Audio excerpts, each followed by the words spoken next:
Buenas tardes, queridas estudiantes. En esta presentación vamos a revisar la segunda parte de IAS. Esta presentación fue elaborada por el equipo de AMA 214 de Reñaca y San Felipe. Las infecciones asociadas a la atención de salud, IAS, corresponden a todo proceso infeccioso general o localizado que ocurre como consecuencia de la atención de salud y que no estaba presente ni incubándose al momento de hospitalizarse. Esta es una denominación más adecuada ya que incluye la atención ambulatoria y las infecciones detectadas después del alta. Las IAS son uno de los principales indicadores de calidad de atención en salud y se estima que afectan a un 5% de los pacientes. Existen factores de riesgo en la transmisión de infecciones al interior de los establecimientos de salud. Estos son principalmente tres: factores dependientes del ambiente, factores dependientes de las prácticas clínicas y factores dependientes del paciente.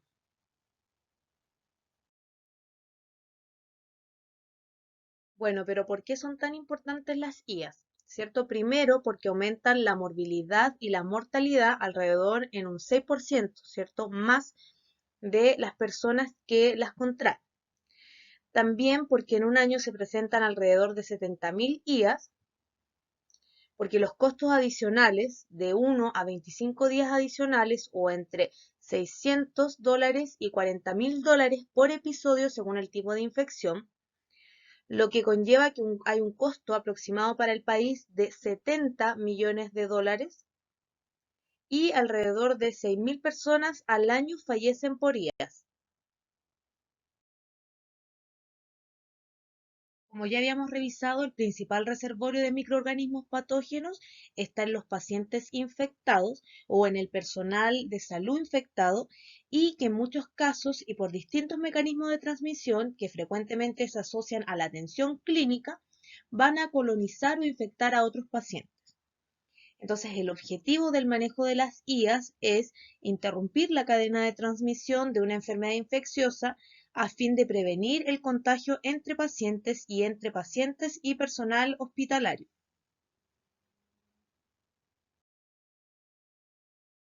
La transmisión de la infección dentro de un hospital requiere 4 elementos básicos. Primero, una fuente de infección. Segundo, un microorganismo infectante. Tercero, una vía de transmisión que sea efectiva y finalmente un huésped que sea susceptible. Estas transmisiones pueden ser de distintos microorganismos, por ejemplo, el Staphylococcus aureus, el Staphylococcus coagulasa, el enterococo, enterobacterias, pseudomonas, etc. Pero, ¿cuáles son las localizaciones más frecuentes de las IAS? Principalmente la infección en la vía operatoria, la infección urinaria, la infección de torrente sanguíneo, la infección por alimentación, la neumonía asociada a ventilación mecánica, la neumonía en paciente postrado y la endometritis.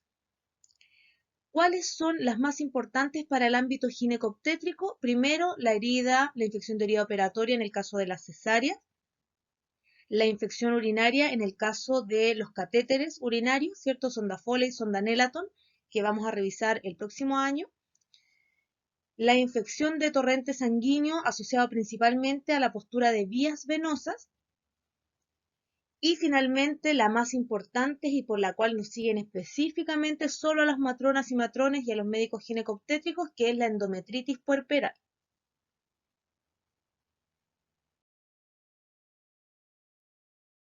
La prevención de infección de herida operatoria, ¿cierto? Hay ciertos factores que son específicos del huésped y que tenemos que tener muy en consideración cuando nosotros estemos en algún servicio clínico. Algunos factores son, por ejemplo, el que tenga diabetes, mi usuario o mi paciente, la obesidad, el hábito de fumar, el que usen esteroides, la desnutrición, la colonización nasal por Staphylococcus aureus y las infecciones a distancia. ¿cuáles son algunos factores relacionados de la atención?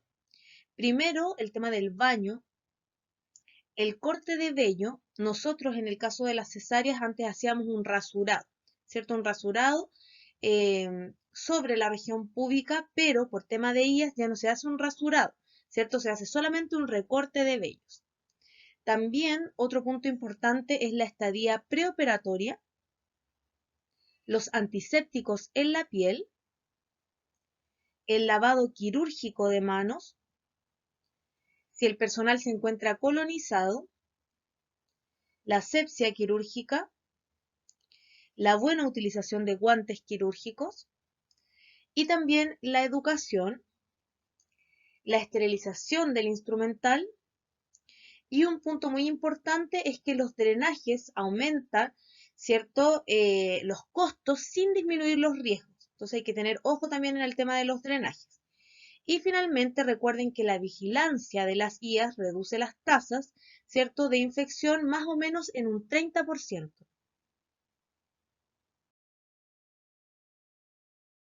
Algunos otros factores de riesgo son relacionados con el paciente y otros con la atención, como ya habíamos dicho, ¿cierto? Del paciente son, por ejemplo, también la edad avanzada, que existe alguna patología pulmonar previa, la inmunodepresión o inmunosupresión, y también en casos de alteración de conciencia. Con respecto a la atención clínica, sabemos que un punto muy importante son las manos del personal, los alimentos, que existan fallas en el aislamiento, las úlceras por presión o UPP, ¿cierto? El catéter urinario, las sondas nasogástricas y también el hacinamiento. En la siguiente diapositiva vamos a ver un cuadro resumen que nombra las principales IAS, el germe, ¿cierto?, que realiza la infección, las unidades formadoras de colonias, que se abrevia UFC por ml, y cuáles son los síntomas. Primero, sobre el catéter venoso central, ¿cierto?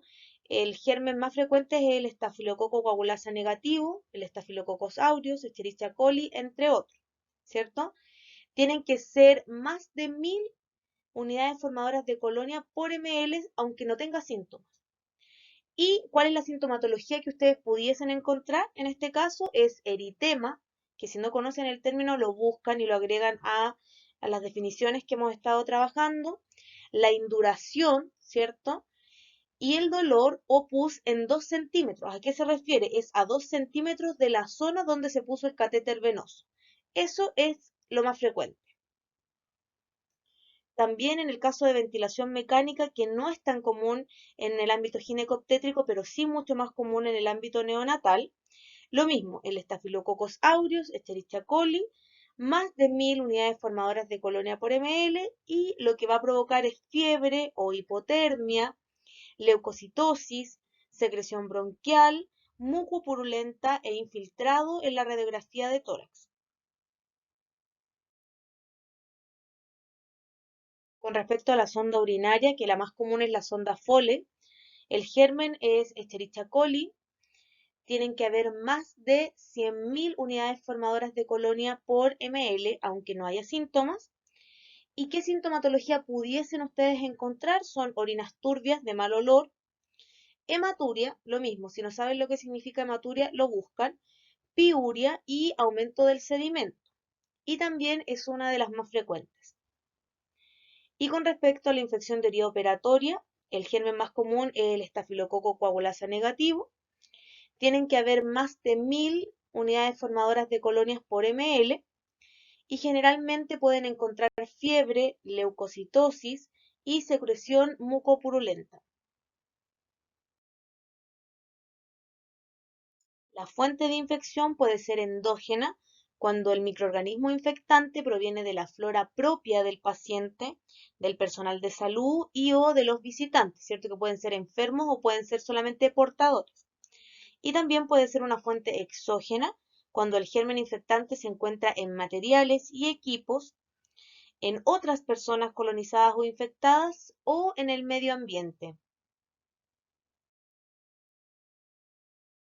El microorganismo infectante es cualquier germen capaz de producir en el huésped infección o enfermedad.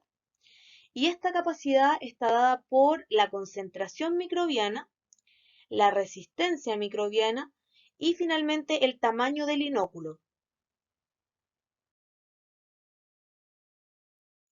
Para la relación entre el huésped susceptible y el agente infeccioso vamos a ver tres términos que son muy importantes. El primero es la infección, ¿cierto? Que es la presencia y multiplicación de microorganismos en sitios del cuerpo. Esto está con respuesta clínica, es decir, hay síntomas y signos de una enfermedad infecciosa y hay una respuesta inmunológica.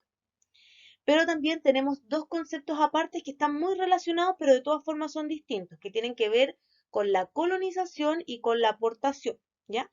La colonización es la presencia y multiplicación de microorganismos potencialmente patógenos en sitios del cuerpo sin respuesta clínica.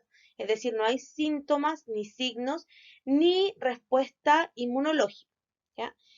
Y la aportación es un estado de colonización de un microorganismo patógeno en un individuo sano, resultante de una enfermedad infecciosa clínica o subclínica. Es decir, si a mí un microorganismo me coloniza, ¿cierto? El primer paso es la colonización, nos van a colonizar a todos. Pero lo segundo es si soy portador o no y si puedo ser sintomático o asintomático.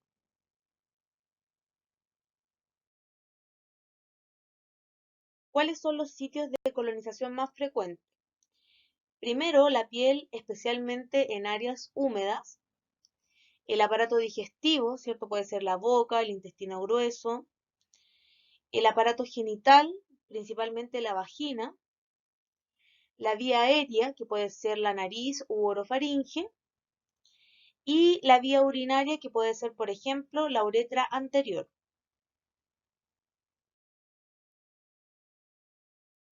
¿Cuáles son los factores que promueven la colonización en el hospital?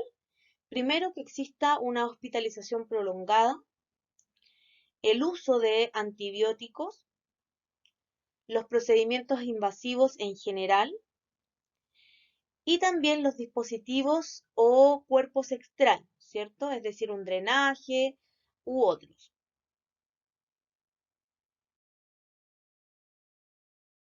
¿Cuál es la cadena de transmisión de infecciones, cierto?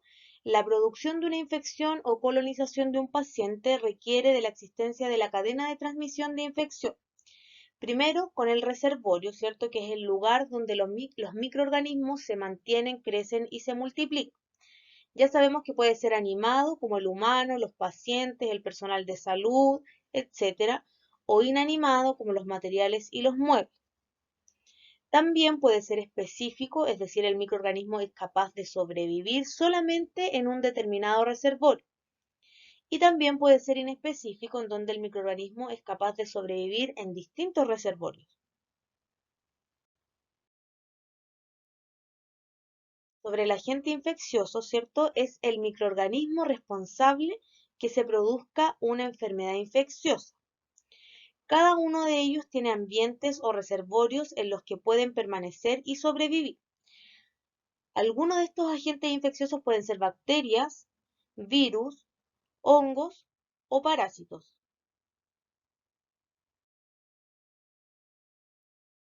¿Cuál es la puerta de salida? Es el sitio por donde el agente infeccioso abandona al huésped.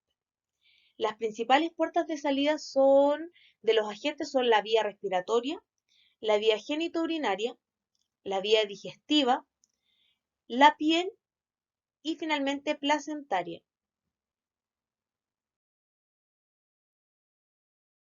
Sobre las vías de transmisión, ¿cierto? Es el mecanismo mediante el cual el germen ingresa al huésped susceptible y este puede ser por contacto, ya sea directo o indirecto, por gotas, por aerosoles o respiratorio y por un vehículo común o por vectores.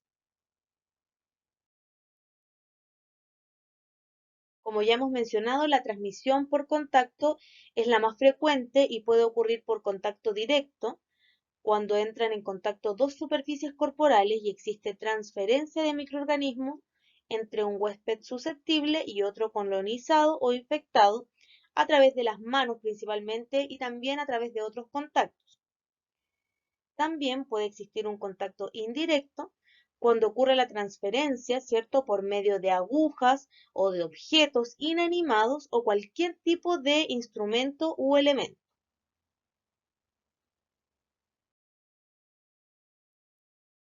La transmisión por gotas ocurre cuando las gotas infectadas son lanzadas a corta distancia y no permanecen suspendidas en el aire, mientras que la transmisión por aerosol o respiratoria ocurre por diseminación de partículas menores de 5 micras que pueden suspenderse en el aire y transportarse a mayores distancias.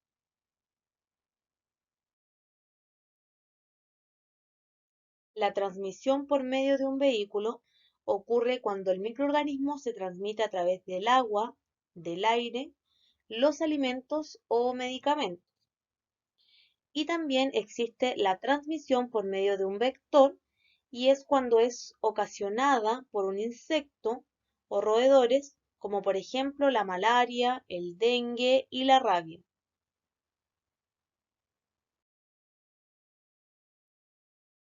La resistencia del huésped varía según las siguientes condiciones. Primero, y una de las más importantes, son las condiciones inmunológicas, también según las condiciones nutricionales, según condiciones sociales, según la edad, según si existe violación mecánica de las barreras del huésped, es decir, por una cirugía, por anestesia, por inserción de catéter, por punciones. También va a variar si existen tratamientos inmunosupresores y finalmente por cualquier pérdida de continuidad de la piel y mucosas.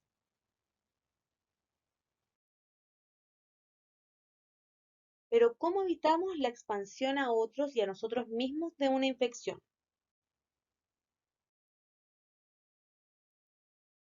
El aislamiento, como menciona la diapositiva, es la respuesta, ya que es la separación de un individuo en un medio hospitalario, ¿cierto?, para evitar la transmisión de enfermedades.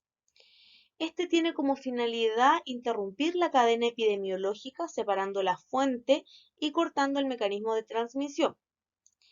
Y si el paciente presenta un estado de inmunosupresión, evitar que se contagie con algún germen del ambiente.